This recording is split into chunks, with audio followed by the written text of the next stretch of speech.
Mississippi. Sam Purcell, a couple of weeks ago, named new head women's basketball coach at Mississippi State. This is a guy whose women's basketball pedigree runs deep. It's what he has done, and this is his first head coaching opportunity. Sam, congratulations on being named Mississippi State's new women's head coach. Tell us a little bit about you and why women's basketball has been important to your career and why you're in this spot right now. Well, thank you for having me. And no, I'm ecstatic. All I know is women's basketball because I grew up. I'm different from everybody else. I knew I always wanted to be a coach. I absolutely love the game. I grew up in Dalton, Georgia, and I told my folks, listen, I might be crazy, just like any other young kid or young woman out there, that you have that first, middle school, high school dream of what you want to be in life. And I had two great parents who believed in me and said, listen, we'll do whatever we can to help you find that path. And they let me follow my dreams and played junior college basketball for 2 years. And then I was smart enough to realize the good Lord did not bless me with the most talent, as my goal was to play, obviously, Division I. So I grabbed a Sports Illustrated magazine, if you can imagine. This is before the social media generation now, where we find out the truth through social media, or we think it's the truth. And I had a Sports Illustrated, and Auburn men's basketball was the #1 program at the country. So I told my parents I was going to go there. I had a job lined up for Cliff Ellis, who is now the head coach at Coastal Carolina. Right. But he had informed me that, you know what, Sam, I know we promised you a student coaching job for your last 2 years, but we don't have the money. I didn't come from wealth. So I said, uh-oh, and I was already enrolled in school. So that's when technology was coming about, and they needed a women's basketball video coordinator. Some of the young women on the team were in my class, and I said, are you kidding me? You'll pay for my school and some of the girls I know, and the rest is history. I fell in love with the game, and I've been blessed to work with some of the best coaches along the journey. Coach, this is Brian Haydad. We've had a little fun over the past few months making fun of Brian Kelly and his Southern accent. You come about it pretty naturally, like you said, Dalton, Georgia. You've been in the South most of your career. How much did getting back to the SEC play a role in your decision to come to Mississippi State? Oh, it's home, right? I mean, like I said, with SEC football and all SEC sports, I'm a big sports guy. I'm a big sweet tea guy.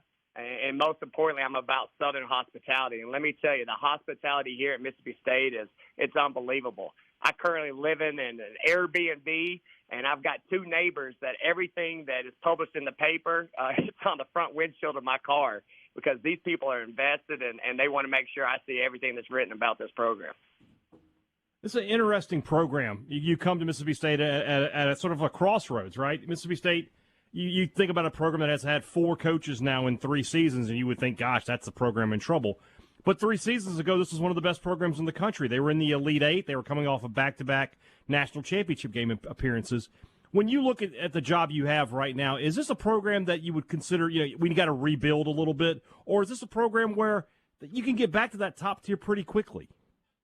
Well, I'm optimistic. I'm always a half-glass-full kind of guy. I've been that way my whole life, and that's the way I'm approaching this. When I go in the homes or I pick up the phone, I'm not trying to sell fake reality or a fake dream. It's been done before, and the reason it's been done before is because the right people did it the right way. And so that's what I'm selling. Obviously, it can be done a lot quicker than what's been done in the past because of the landscape of the NCAA has changed. The portal is real, and the best thing about me and my relationships and the recruiting I had at Louisville, which was one of the top programs in the country, I have been in a lot of homes over the last 9 years. And the young women that are in those portals, I've had relationships, and I'm hoping to carry those relationships here to Mississippi State.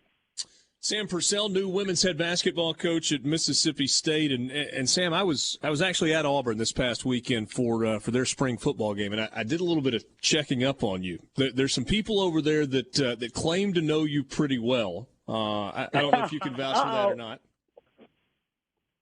Yeah, no, there's some family ties. My brother-in-law is an SID with the football, and then obviously my father-in-law was a Hall of Fame women's basketball coach there for 20 years. So, yeah, Kirk Sampson, who works on the football side of things in the media relations department, and of course he's referencing Joe Champy as well.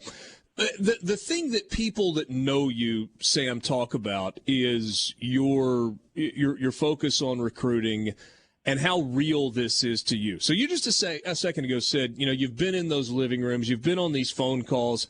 Take us inside that recruiting pitch as you try to rebuild this roster and kind of shape it in the way that you want it to look. What is that pitch when you go into a living room or you have to jump on a Zoom call or get on a phone call? Well, I think first and foremost is just being real.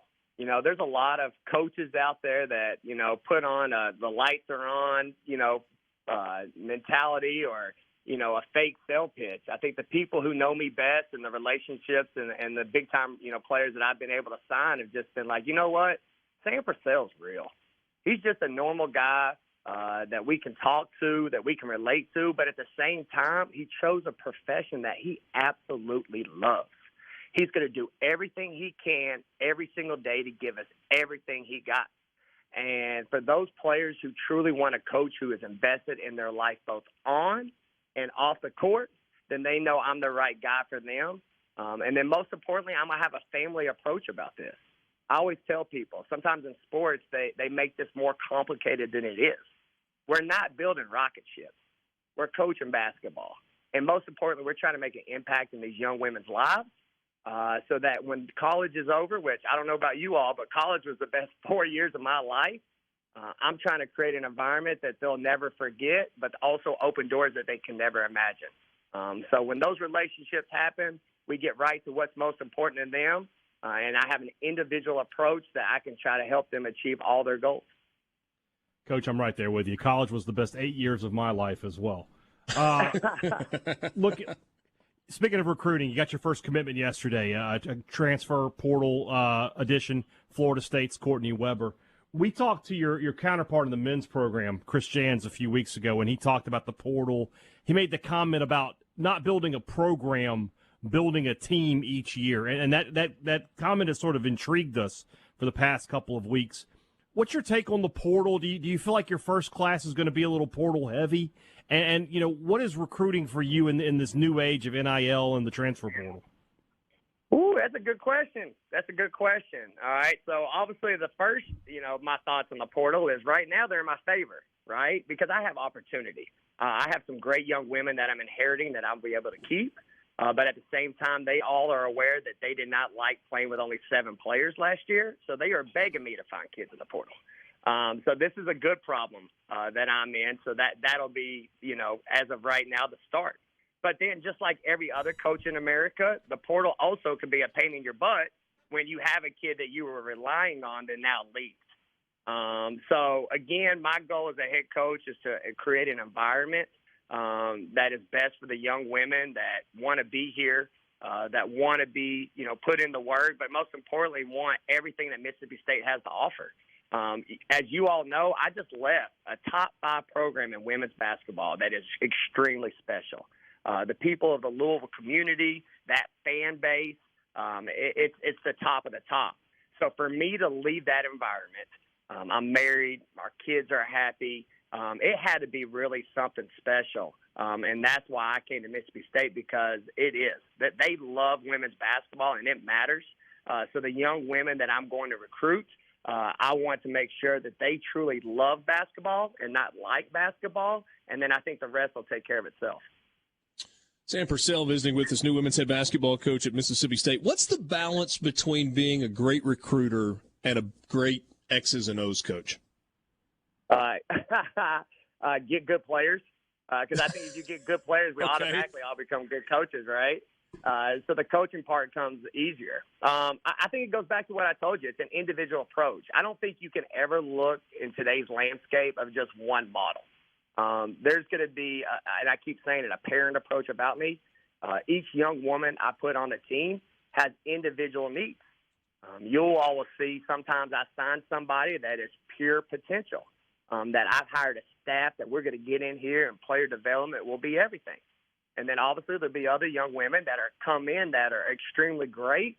Their skill set is way ahead of others.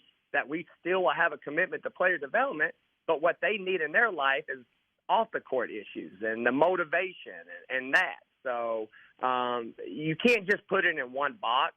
It really comes down to being hardworking people that are willing to adapt and change. And the one thing that I learned from my Hall of Fame coach, who will be a Hall of Fame coach, Jeff Walls at Louisville, it's about managing people. And if you manage the people the right way, then every box will be checked at the end of the day. Sam, really appreciate your time. Congratulations on this opportunity. We look forward to staying in touch and following your progress. All the best. Hey, I appreciate